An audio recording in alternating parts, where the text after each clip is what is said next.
ngasi October gi tang 16 lebak popa numit ki Imphal da phongba pauche khar gi headlines pathokcharge taminarsi COVID-19 da mi siva leptri hokiba pung kunmari da su ani lekhidre punna marfudara humdoi sure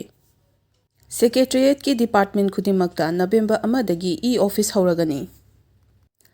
asukna pung 12 gi general strike lauthokre ADC Mikhal Niyam Jumna pangthoknaba mangjokna na dissolve taw haina demand tawkhre Imphal gi tongan tongan mafam da hangba stamp vendor sing mathau tawdre non judicial stamp mamal tangkhai hengkatlaga pan dukan sing da yonhanle Crime against women da chenaba sing khwaidagi cherak piba ahum suba state Manipur na oire COVID-19 test tawnaba paper strip puthoklagani ISL gi sanaroi taret assistant coach ama COVID-19 positive oire India gi hanagi football team gi captain Carlton Chapman lekhidre